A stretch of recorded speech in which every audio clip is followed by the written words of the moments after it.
When you start walking to businesses, your mindset changes from what am I going to sell them to I have so much value that I could give to them. They just don't know it. Let me walk in here and see if they have a problem that I could solve. I'm living my dream life every day right now. You're competing against yourself. I'm trying to do better in my business this year than I did last year. That constant leveling up. Every entrepreneur has to develop themselves personally and professionally. Any book that was like how to get rich, give me the book. What does Kylie do to develop yourself personally and professionally so you could build a business? I've always been very disciplined with myself, and I think that mindset, don't ever be the person to tell yourself no.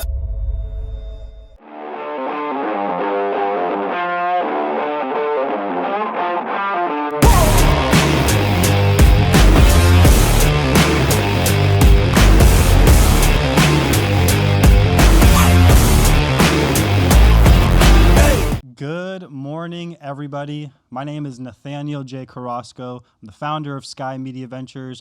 Today, we have a very, very special guest. We have Kylie here, and Kylie is actually friends and associates with some other guests that we had on the podcast, Sky and Nita. So let's shout out Sky and Nita. Shout out Sky and Nita. Yeah. Now, Kylie, as soon as I met her in a coffee shop about a month plus ago, and some people just have a hustle about them, an energy, and a direction.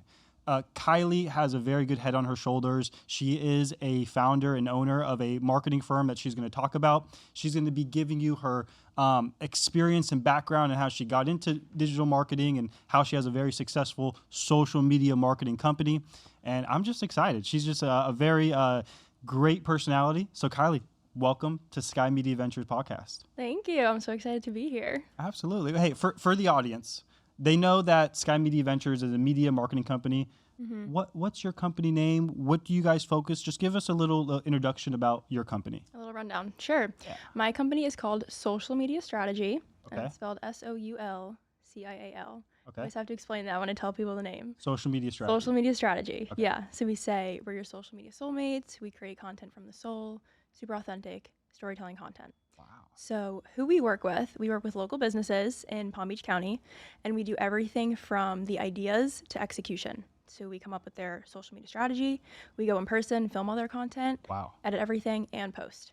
So nothing falls through the cracks in any part of the process. Wow. We handle really from start to finish. Okay. So there's different kinds of social media marketing. Like with our firm, we don't specialize in that, but we do have clients on social media, and it's very basic. And we communicate that to the client. Like if we have a client in California and they want social media posting, we're doing like very basic static post, edit a picture that they might send us, put their logo on there, their company name, stuff like that. And then we'll schedule that, and that looks good. They're happy with that. They understand we're across the country, but your guys' social media services, there's like no comparison. There's like you guys are actually like planning like ideas, visiting the client in person, and like doing like a whole like shebang. A whole shebang, yeah. Because we focus only on organic social media, which I feel like a lot of other marketing, it's more about paid ads, the website, email, and all that's important. But I noticed there was a gap in the market for the specific focus on organic social, especially with short form video, local businesses, getting the team involved, getting the employees on camera, really humanizing the business. Sure. So that's really what I wanted to just focus on. And so many times I was thinking, or people would tell me, oh, you should expand into paid ads, website, all this other digital marketing stuff. But I really was just like, no, I want to stick to the lane of organic content for local businesses so we can go film in person. And there's some wisdom to be heard there. I hope the audience is picking up. When you have an instinct to do something well and you know it's working, keep double down on that. Double down. I'm imagining like you have a pickaxe and there's a gold line. Like there's a line of gold and someone's mining for gold. And once you strike gold, and if it's working, don't mine for gold on this side, mine for gold where it's working. I really look up to you about that. We discovered something similar too in our market space. We decided to focus on an industry with pool companies from service cleaning all the way to builders and in between. But we also found one service that works really, really well. So similar to you found social media organic, and then said, hey, I know I could be doing websites. I know I could be doing SEO. I could be running meta, paid ads, whatever, but my instincts are telling me to just focus on what's working. Mm-hmm. Well, I'm just kind of curious. Like before you started your social media company, I know you told me you were roommates with Sky. Yeah. What kind of student were you in college? And like, did you have entrepreneurial visions? Because I know for me, 100%, if you would have went with Nathaniel to college, they'd have been like, yeah, he's going to be an entrepreneur. Mm-hmm. So I'm just kind of curious with your background, what made you decide to create your own company, take a risk, not do a job, but create your own, your own little something? Yeah. So I've always been entrepreneurial since I was young. And I think that's largely because my mom was an entrepreneur. So growing up, it was just very normal to me to have your own business. And, she had a successful business. So it wasn't this impossible, scary thing, being an entrepreneur and having your own company. So I think growing up with that mindset. What kind of businesses did she run? She had a few different ones. When I was growing up, she had a product line that was on Amazon. And now she sells art on Etsy.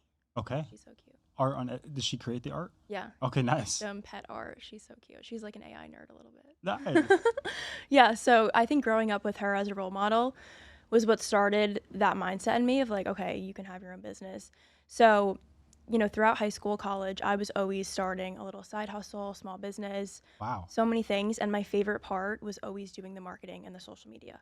And even back in like middle school when social media first came out, I was just immediately obsessed with it from a standpoint of just creativity and personal expression, but also I saw it right away as a business tool before businesses were even looking at social media at all as a business tool. Wow. For a lot of my first little businesses I started, I was doing influencer marketing, like reaching out to creators before that was even a thing. I was going through hashtags of like small YouTuber, like looking for people that were using social media and reaching out to them, setting up collaborations.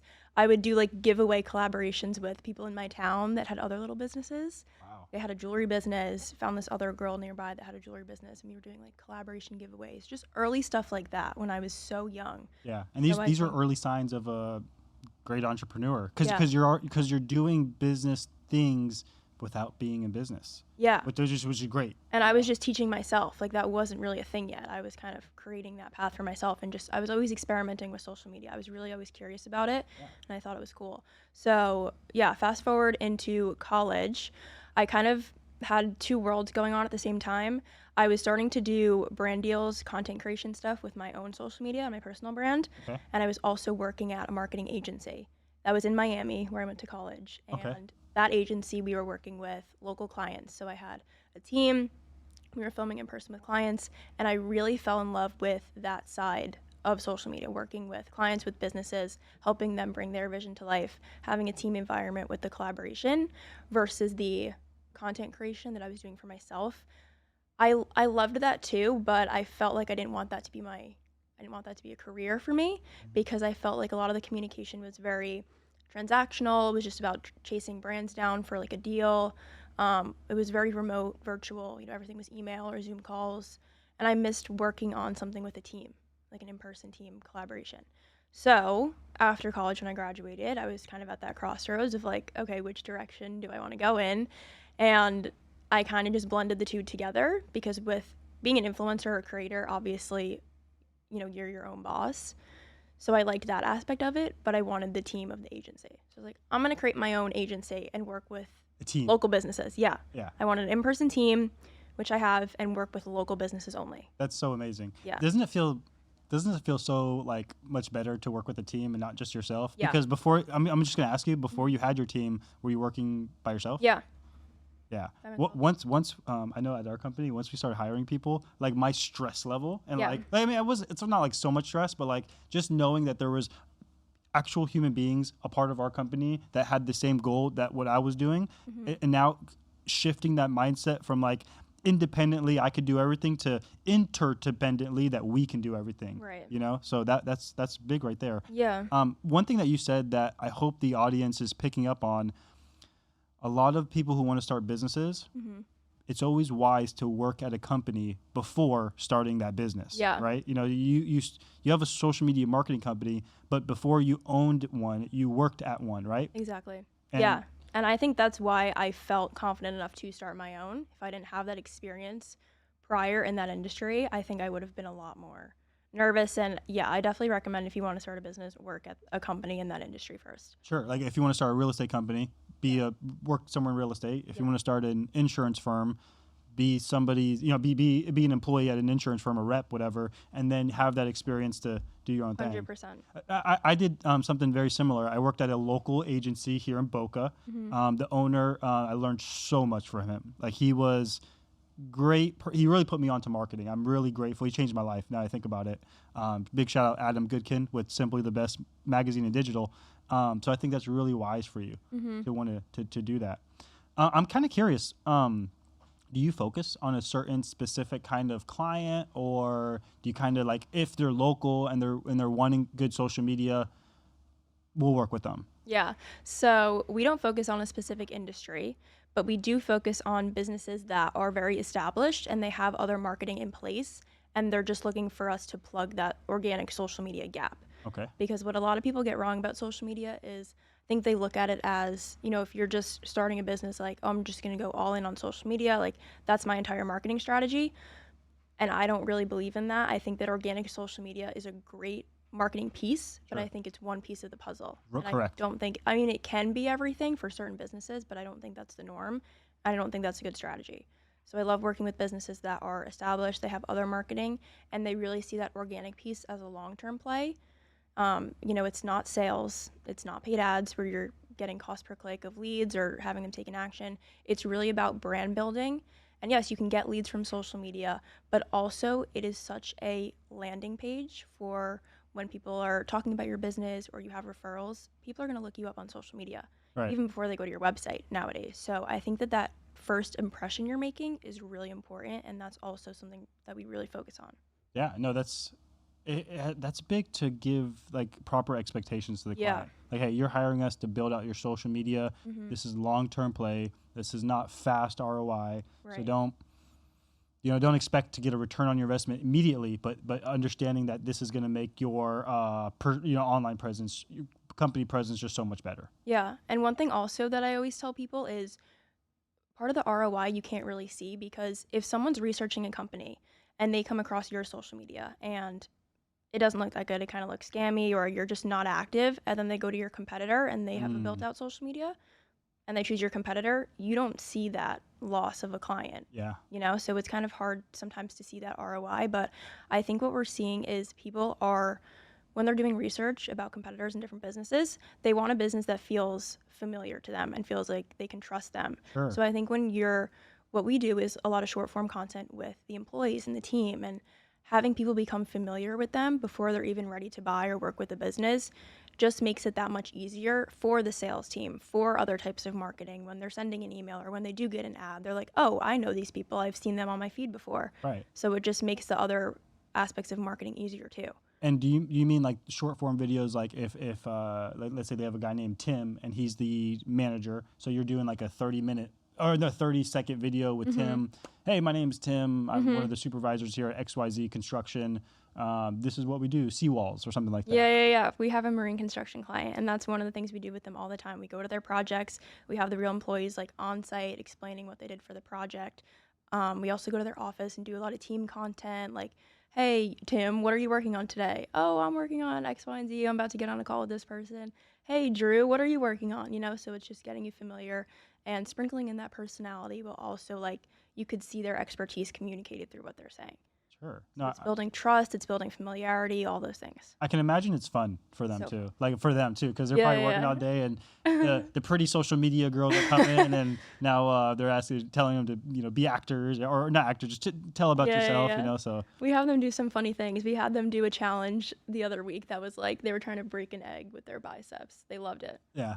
Please tell me they all broke the egg. I think most of them. One of them didn't break the egg. Oh, you gotta get back in that weight room. It was raining out, so we'll just say it was like slipped out. We'll give them that. Hey, I'm curious. Genuinely, how do you guys get clients? So a lot of different ways. Mostly meeting people, networking, and referrals. Honestly, we have gotten also a bunch from our organic social media, which is always nice because I'm like, hey, it's working. This is my business model. Like, people are finding I just had a call actually the other day with someone that found us from TikTok. Wow. So yeah, that's always like my favorite thing to hear. But yeah, mostly it's just like getting involved in the community, going to events, meeting people, talking about the business, and referrals. That's nice. Have you ever cold called before or anything like that, or I have not. You've never had to do that? I know, I haven't. I've cold walked into a few businesses, but I need to actually start doing that more, I think. You would sell them. It's way easier than what most people think, because it requires like a courage element. And if you have a good product or service, obviously you're the owner, you know your value, you know how good it is. When you start walking to businesses, your mindset changes from what am I going to sell them to like, I have so much value that I could give to them. They just don't know it. Let me walk in here and see if they have a problem that I could solve. Have you done that? Are you?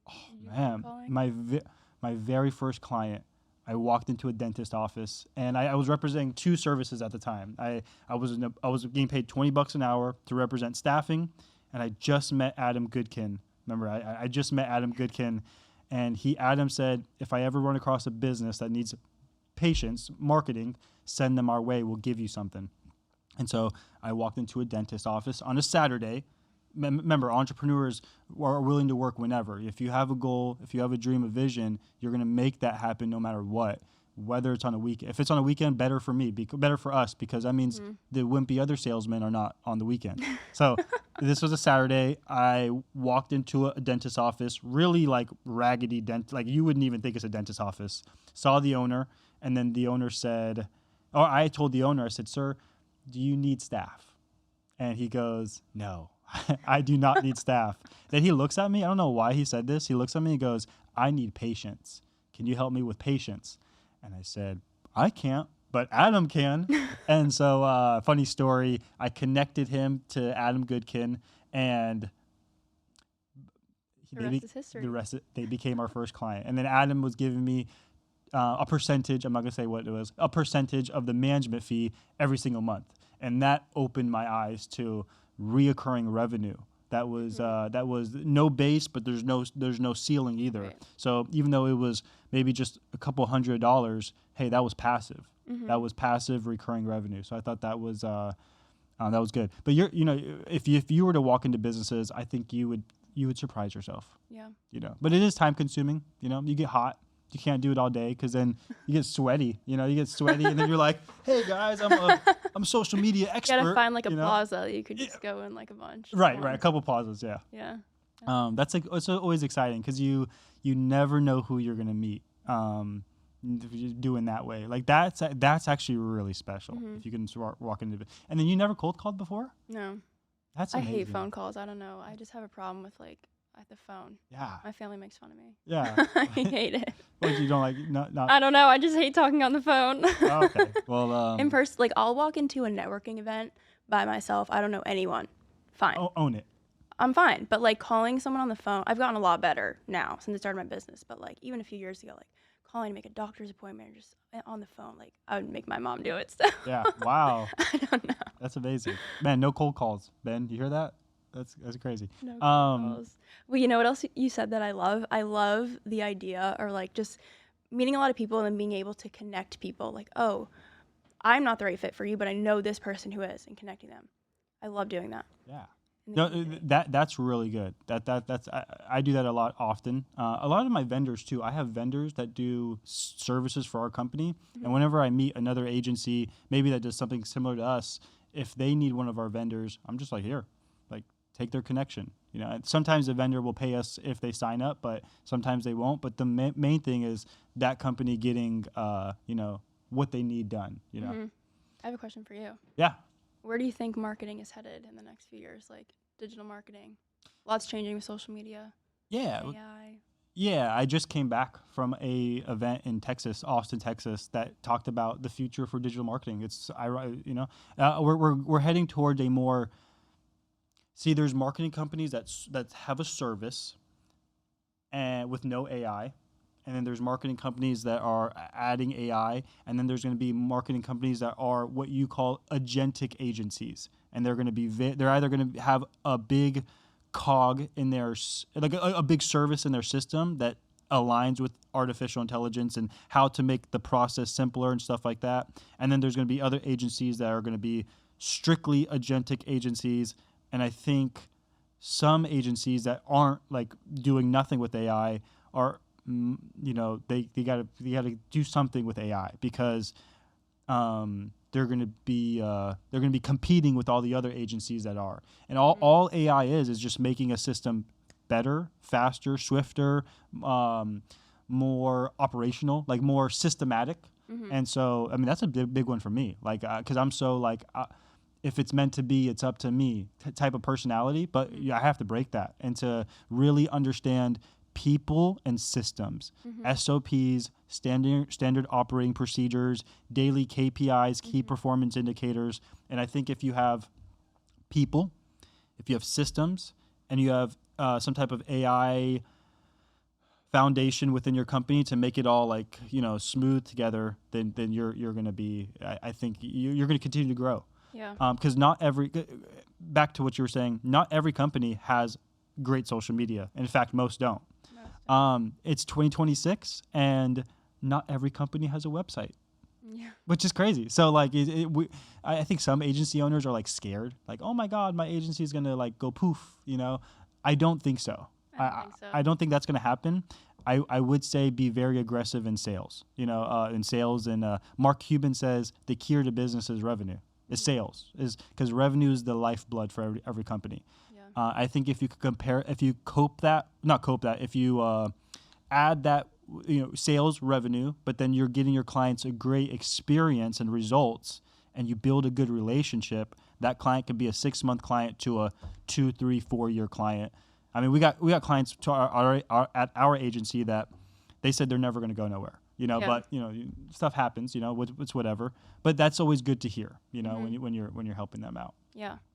It's interesting because I think my business is uniquely positioned, which is funny because I never even thought about this, obviously, a few years ago when I started the company. But because I chose to work with only local businesses, and because a huge part of our service is the short form videos with real people, like the owner, the staff, for our construction company, it's like, these are the people that are coming to your house. You really can't replace that with AI because it's such a human thing. Sure. I think for other agencies, like if I would have started a business that was for brands, a product-based business, where I think that's going to be probably the first thing to go poof, like these production companies where you can give AI like, okay, here's our product image, like make a cool video with it. That's easier to replace with AI than I think something like our business where we're filming with actual humans. But I think a lot of what AI does. I agree. It's refreshing. To have the human. I think people. Human element. Right. And like what you were saying about it just reduces the speed for a lot of things. I think with ideas, with brainstorming, it's super helpful. Even just organizing your thoughts. I like rant to my ChatGPT all day. Same. Turn on that voice thing, like I'll talk for 10 minutes. In circles, like you can just go anywhere and Chat will just like organize your thoughts. Like that's my favorite thing to do right now. Yeah, same here. I'll be having whole conversations with Claude, and I'm like, Claude, this is what I want to happen. Like I want to network with this person to push this product forward. How would I go about doing this? Even personal problems. Like I'll come across personal problems, and I'm like, I think I know what to do and say and act, but let me just ask Claude. Let me just ask AI like what. And it was like, hey Nate, that's a good way of thinking. Let me suggest another way. And then when I hear the suggestion, I'm like, oh, okay, that actually, maybe I was too emotional with my original response, and Claude's looking at it very logically, and I'm like, okay, like. Yeah, but that's great because you get your emotions out, but you don't say that to the client. You say it to the chat, and then the chat's like, I hear you, but let's say this. And I'm like, 1,000%. And every time that I do that and Claude writes up an email, like I have to write an email, like I'm pissed or whatever, Claude's like, let's take these thoughts and organize it in a way that's still professional and cordial to your client. And oh my gosh, so many emails I've saved because I didn't send out that original email. That's so funny. That was bad. You know what else I think is going to come back? I think with marketing. So this is interesting. I feel like social media, but then at the other end of the spectrum, in-person events, like the analog is going to come back. And it's funny because there's so much AI, there's so much technology, there's so much people on their phone. Yeah. It's like a longing, like please, that's why I think Sky and Nita are having a lot of success and are going to continue to have a lot of success because a lot of their events, they have a whole office. They're having people get together and building that camaraderie and that relationship. So like, I really look up to what Sky and Nita are doing over there in Washington, D.C. Shout out Sky. Shout out Sky. Shout out to your old roommate. Yeah. Yeah. Hey, we have a few minutes left. I wanted to ask you, every entrepreneur has to develop themselves personally, professionally. I know for me, when I was 19, I did a system called RLA, which stood for Read, Listen, Associate. I was reading books about entrepreneurship. Any book that was like how to get rich, give me the book. I'm gonna instead of watching television, I'm gonna read that book. I was listening to audios, and then I was associating at events.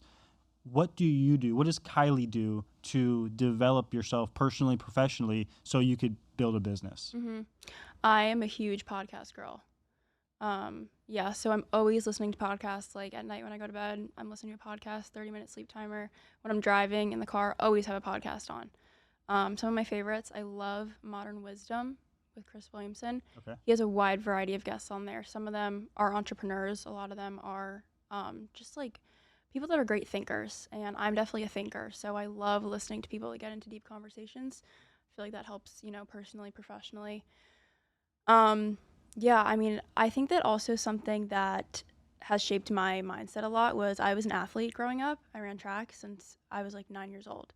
And my favorite event was always the 400 meters, which most people hate the 400 meters. Right. It's hard.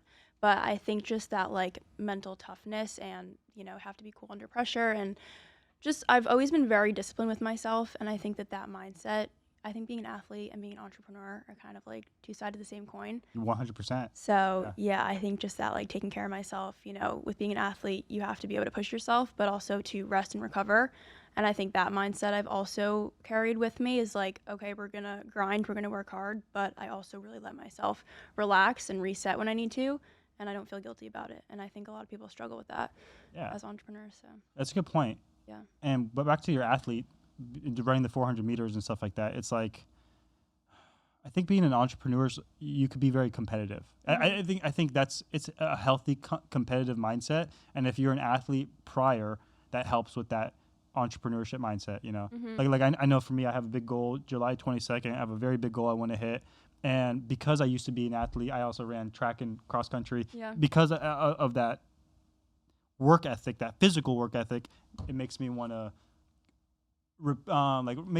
implement or replicate that same mindset into my business. Mm-hmm. And that helps out too. That really does. Yeah. And I think also, especially with track, for me, it's always like you're competing against yourself, like right. with your times, So like, yes, there's other people in the race, but for me, it was always about, okay, I'm trying to like be the best I can be and PR, get my best time. So I think with business too, it's like, I'm trying to do better in my business this year than I did last year. And, just that constant leveling up. But, I know there's no goal that I'm going to hit that, like, this is going to change my life. Like, I'm living my dream life every day right now.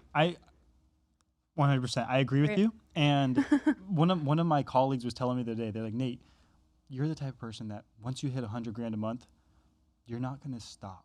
Yeah. He's like, you're going to want to hit $250,000 a month. Though. And he's like, then you're going to want to hit 500. Then you're going to want to hit $1 million a month. It's just, I think that's how entrepreneurs think. We love it. Yeah. Yeah. There's no like, oh, I'm going to hit this number and then I'm going to turn everything off. Yeah. It's like, no. That's not even an option. Yeah. Like, oh, I'm going to retire. No. Yeah. Like, I think I'm probably going to work for the rest of my life. Yeah. Because I love what I do. Love it. Stephen Bartlett, Diary of a CEO? No. I love him. He was talking about how... He said something similar? Yeah, like the day that he sold his company for I don't know how many millions, he was like, I was expecting to feel, something good. And he was like, I felt depressed because I was like, well, what's my purpose now? Like, what am I going to do? Right. He loved building the business. So build another one. Yeah. Kylie, where could people find you? Let's say someone's watching, they own a company in Palm Beach County. Where can they find you? Drop your handles. This is your time to shine. Yeah, well, I don't have any social media, so I'm just kidding. Obviously. You can find us on all the social medias. Our Instagram is socialmedia.strategy. Social is spelled SOUL. Maybe we can put that on the screen if possible. And so is our TikTok, and our website is socialmediastrategy.com. Kylie, it's been an absolute pleasure talking to you. Just being around you is getting me motivated, and it's a good synergy. If you had one last couple sentences to say to the audience before we exit, what would you tell them? Let's say there's a 15-year-old girl or boy watching this. They want to be an entrepreneur. They're seeing you. They're like, wow, this girl figured it out. She kind of, she's getting it better and better. What would you tell them? It's funny. I was just thinking about this in the car driving here randomly, but I forget where I heard this, but I heard someone say one time, don't ever be the person to tell yourself no. In simple terms, that just means ask. Always ask. If someone else tells you no, that's fine. But by not asking, you are essentially telling yourself no. Ooh. And just that reframe, it hit me differently. So even if you have nothing to do with entrepreneurship, like if you're at a restaurant and you want to order something and whatever, switch part of the dish, ask. And if they tell you no, fine. But if you don't ask, you are telling yourself no. Yeah. And that just really hit me. So I love that. Yeah, that's a really good one. You right like there. that one?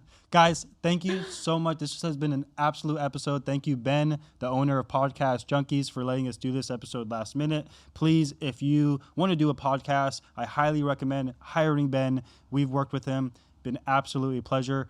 This is episode 2 of the season 3 podcast of Sky Media Ventures.